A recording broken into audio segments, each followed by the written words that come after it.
Hello, my name is Jonathan Clark, also known as DJ Bolivia, and today I have another tutorial relating to Ableton and relating to DJing.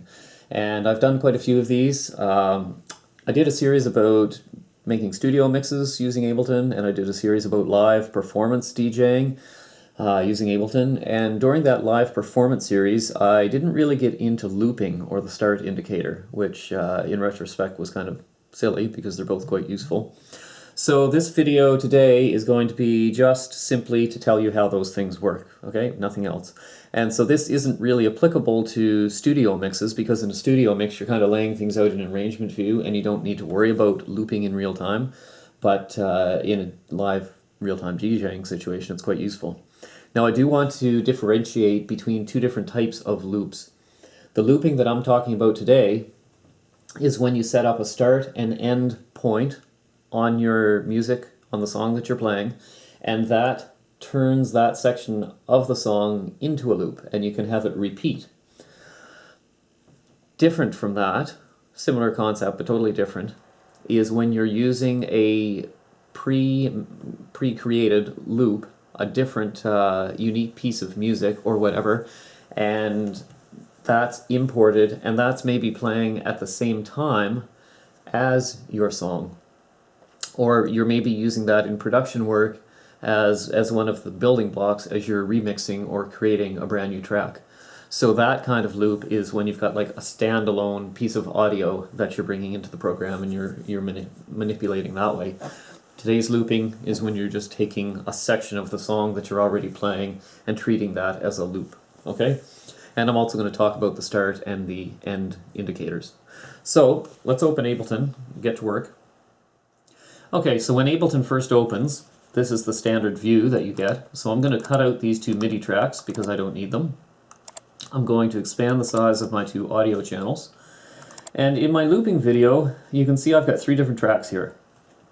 DJ Nerd Instrumental, I'm going to put on my left channel, and envision this as if it's the left side on a mixer. Okay, then I'm going to take the David Anthony mix, and I'm going to red, that's a nice color. Right for red and left is blue, okay? So when I click on either of these, I currently cannot see the waveform view. I see the audio effects view, so I need to hit Shift and Tab, and that brings up waveform view. And if this section is not visible to the left of waveform view, just turn that thing on, okay? Because if it's not visible, it's probably that this has been turned off. So click on it and bring it up so that you can see it. That's important. Okay, so let's show you what the important parts are here. Now I'm going to bring in the Cozmic Cat remix. Basically these two tracks I have already been playing with, and as you can see there's warp markers in place on each of them. Okay? For Cozmic Cat, I have not warped this yet, and when you first bring in an unwarped track, by default, what Ableton does is it sets up the start marker at the beginning of the track, and that's this little triangle above the first warp marker. That's your start indicator. And the start indicator also has a section in this control panel, and that shows the bar, the beat, as in the quarter note, and the 16th note within the bar. If you don't know music notation, don't panic about this. Basically 1-1-1 means the start of the same bar that is labeled 1 up here. Okay? Also, when you open a new file, you'll have a triangle facing left at the end. That's your end indicator. And you can see that the end indicator is just past bar 131, and it's on the first quarter notes, which is the beginning of the bar, but it's partway into the bar, so that's why it's got that little red too. Now, to be realistic, it's probably a bad thing if either of these two pieces of information say anything other than 1-1 in black, in gray. You don't want red because that means that you're not on an even grid line. And because we're working with loops, usually working with even numbers of bars is convenient when you're working with loops. So the reason why the end indicator was in that odd spot rather than on an even bar line is because that's how long the audio file was. Okay, but I'm going to prefer to move it immediately so that it's saying 1-1 in gray. Basically it means it's at the exact 131st bar line. And the same thing with this too. If your start indicator, always keep an eye on that. You want those last two digits each to say 1 also, which means your start indicator is somewhere on an even bar. Now, what if I wanted to move it? And I'll explain why I'd want to move it later, but let's say I wanted to move it over to the beginning of the second bar, okay? It's going to say 2-1-1. If I go to the third bar, 3-1-1. Okay, so any number in this first thing doesn't matter, but 1-1 is good. Now, what if I wanted to move to the sixth bar? I can drag it like that, but I can also just go in and punch in 6, hit return, hit enter, and it moves automatically. So the position, as this moves around, either with the mouse or numerically, they're tied to each other. Okay, so that's good. So let's put that back to the very beginning of the song at 1-1-1 for now. And let's look at the loop indicators. So this bar that's up above the start indicator, that is my loop. And currently it begins at the start of the first bar and it ends at the end of the first bar, or the beginning of the second bar. So if I look down here, these grayed out stuff, the bar is exactly the loop is exactly 1 bar long. So that's why it says 1 bar, 0 quarter notes, 0 16th notes. Okay. This, of the 4 sets of numbers here, this bottom one, the length of the bar, the length of the loop, is the only one that you don't want to see always ending in 1-1. The length should always be 0-0 at the end because it's an even number of bars. These 3 sets of numbers are positions. This one is a duration, so that's why it's a little bit different. Okay, so what's this position? Well, the position means the start of the loop. So at the moment, because it starts on bar 1, same place as the start indicator, then its position is 1-1-1. If I were to move the loop, if I put my cursor over the end piece of the loop, it becomes a square bracket, and in that case I can click and with the mouse button held down I can drag it around. So now my loop is ending at the start of bar 10, which means it is a total of 9 bars long. So we look down here and you can see the length is 9 bars. Starting position is still bar 1. I can also put my cursor over the left loop indicator, the start indicator, and move it around, drag and drop. And if I do that, now my loop is only 8 bars long from 2 to 10, and you can see the length is indicated here, and it is starting at the beginning of the second bar, which is indicated here by the 2-1-1. Now, it's kind of annoying to have to move the back end and then the front end of loop, so can you move them both at once? Yes. If you click anywhere inside the loop other than the 2 ends, you get that left and right white arrow, and you can hold down the mouse button and drag it around, okay? So when I do that, my length of 8 bars is not changing. It's always the same length, and the only thing that's changing is the start indicator. So that's how the loop indicators are displayed. Normally, when you open a new song, the loop is always 1 bar long, and it starts at the beginning, and your start indicator is at the beginning, and your end indicator is at the end of the audio on some random position, not necessarily on an even grid marker. Okay, so now that we've looked at the Cozmic Cat remix, I'm going to delete that because we're not going to play with that. I just wanted to use that to show you what the default positions were when something comes in.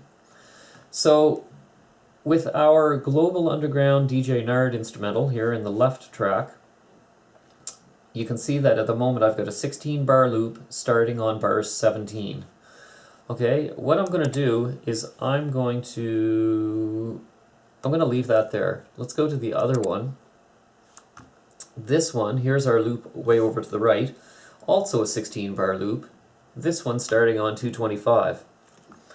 Okay, remember that position. We're going to bring it back to this in a few minutes. But first, I want to show you the behaviors of the loop. So to do that, to speed things up, I'm going to shorten this so it's only 4 bars long. And I'm going to try and explain what happens when the music is playing. I'll turn the volume down a little bit for now. Basically, if the play indicator, and you can see that I've got my speaker icon up there right now, if the music is playing, the play indicator will be moving along through the track as the music plays. If loop is turned off, and that means that it is not yellow, it's all grayed out, all 3 parts of this, then this loop, even though you can see it, it's essentially invisible to the play indicator. So, with loop turned off, when I hit play here, it's going to play right through the loop and nothing's going to happen.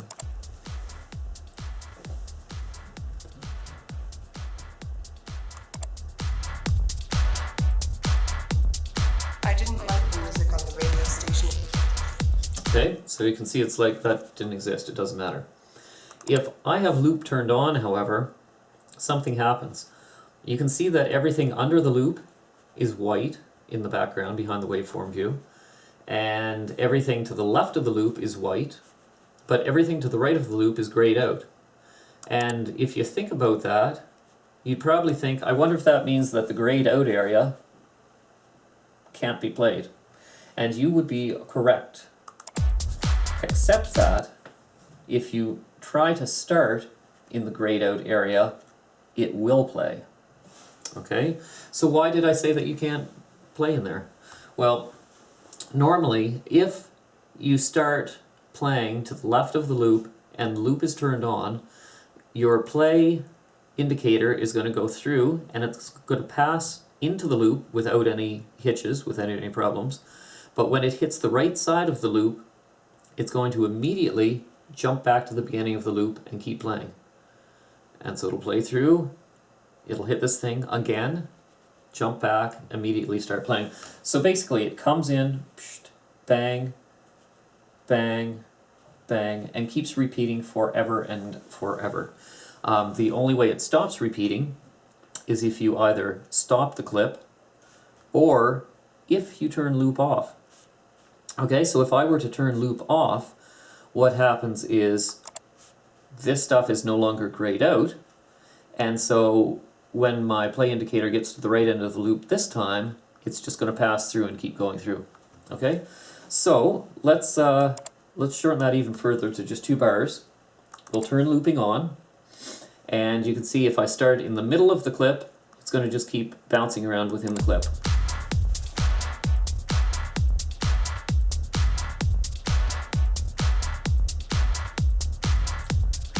Okay, so it'll do that forever. Now if I start out here, it's going to pass into the beginning of the loop with no problem. It'll play through the loop with no problem, but it'll hit the end and it'll start its looping behavior. Okay? So like I said, the only way that's going to stop now is if I stop the clip intentionally, or if the power goes out, or if I turn loop off. And if I turn loop off, I'll do it right now, then the next time it hits the end of the clip, it's just going to keep going through and to the end of the song. So, what's the value of this? Well, let's think I had the loop set up over here, and it was 16 bars long, starting on 225. And if I had that turned on, if I'm DJing, if you've DJed before, you've probably had an experience at some point in your career where you ran out of music. It happens to all of us occasionally. So Why would this have happened? Well, it's possible that maybe somebody was banging on the door of the booth asking you for a song and distracted you. It's possible you dropped your flashlight and you're rooting around on the floor trying to find it. You didn't realize the track was about to end. Or it's possible you're trying to get your next song queued up, but you don't have enough time because the track's too short and it's about to end. In any of those cases, that's a bad situation because you don't want dead air. So, this is fantastic because this is basically an insurance policy to keep you from having dead air. So if you set up your track with your warp markers and you also set up a loop, which I would recommend being either 8 or 16 bars near the end of the song, and you turn loop on, then what's going to happen is if you play this in the middle of a set, bang, you start the song at the beginning, and let's say that you walk away for some reason. You have to go to the bathroom. Okay, it's going to keep playing and playing. It'll enter the loop, and once it hits the end of the loop, it'll start repeating. This song will keep going on beat for as long as necessary until you come back and change things. Okay, so your track that right now is maybe 7 minutes long, all of a sudden is now, it lasts forever. It'll keep looping forever until you don't need it anymore. So with this kind of a setup, with a loop enabled, turned on, and set up properly at the end of your song, for each song, you will never have to worry about one of your songs ending before you want it to. So that's I mean, I don't do this in my own sets, but if you're a beginning DJ and you worry about that sort of thing, not having enough time, think about doing this. It's beautiful. Okay? So what else can we do? What happens if, let's say, this track over here, let's say for some reason we want to bring it in slowly. Let's say that we've got 4 bars of stuff and the volume is down on this because this is the track that's about to come in. And let's say the volume is up on this one because it's currently playing and it's on a 4-bar loop. And let's say it's in the middle of that loop. So we'll do a real-life simulation right here. This track on your right channel of your mixer is playing. And because the loop is enabled, it's going to keep playing like this forever. We're ready to start bringing this thing in. And let's say for some reason it's starting in this loop.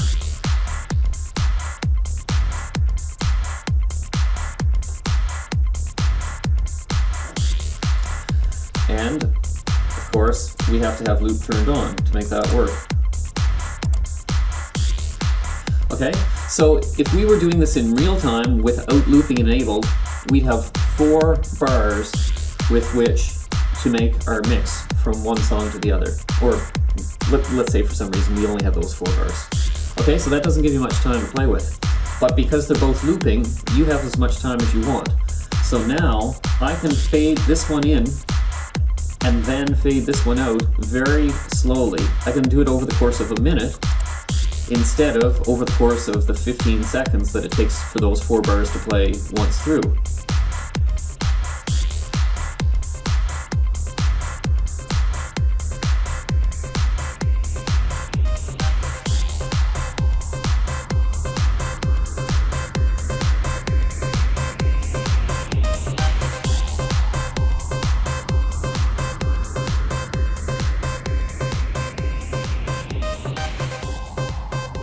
Okay, so I've done my mix, but I've done it over a longer time period, which is always good. And then, let's say that I'm now at the point where this song has faded out, and I'm ready for this to start playing through. All I do is turn loop off, and it's going to go through and play through to the end of the song. So at this point, of course, I might want to set my loop to 16 bars, put it up here, and turn it on, so I've got that insurance policy in place to make sure that I don't go through the song too quickly. Okay, so another thing that I should say is that if you want to move your loop around while the song is playing, it's possible in some circumstances. Obviously, you can't be moving the loop around while the play indicator is over here, because if you try to play over here, well, you can't. Okay? Because looping is turned on, it won't play this grayed out area. But if I wanted to play on this side, then I can move this around as much as I want, because my play indicator hasn't gotten into the loop yet. Now, if the play indicator had gotten into the loop for some reason, let's say we've got a 32 bar loop, and instead of being up there, let's say I am in the loop. Watch what happens when I move this loop. Okay, nothing yet, because my play indicator has not ever hit the right side of the loop. But watch what happens once it does hit it. Okay, now that it has hit that right side once, it's kind of like the play indicator is trapped in the loop. And so if I slide stuff around in certain ways, well, it's not very consistent. What did I just do there? Okay.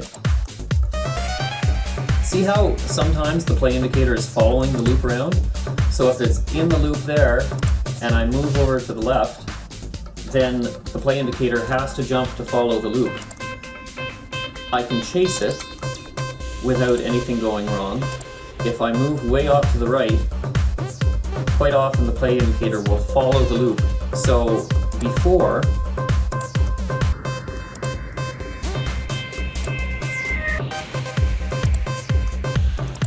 okay, what I'll do is I'll wait till I'm at 57. I'll wait till this thing's at 41, so it's 16 bars behind the loop.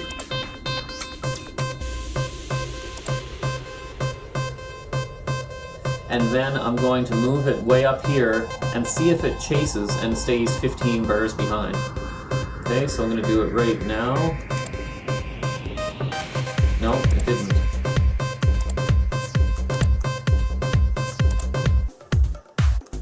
Yeah, it's inconsistent behavior. Anyway, the main thing is moving left is always consistent, because if you put that loop back over here, it makes your play indicator be in the gray unplayable zone, and so it forces it back. So basically the rule, I guess the moral of the story is, don't be moving your loop around when the play indicator is inside the loop. You know, set it in place beforehand if possible. And then once you're done playing with it, to put it back into a nice safe place at the end of your song, choose a nice 16 or 32 bar loop. Oops, that's not 32, that's 28. That's 32. I wouldn't necessarily want to use that as my ending loop, because you'll get that fade out all the time, so it's not going to sound consistent.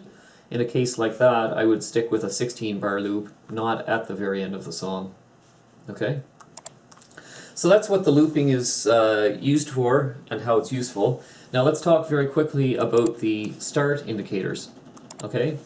The start indicator, wherever that is placed, and you can see that there's some weird behaviors with, right now my play indicator is staying a certain number of bars away from my start indicator.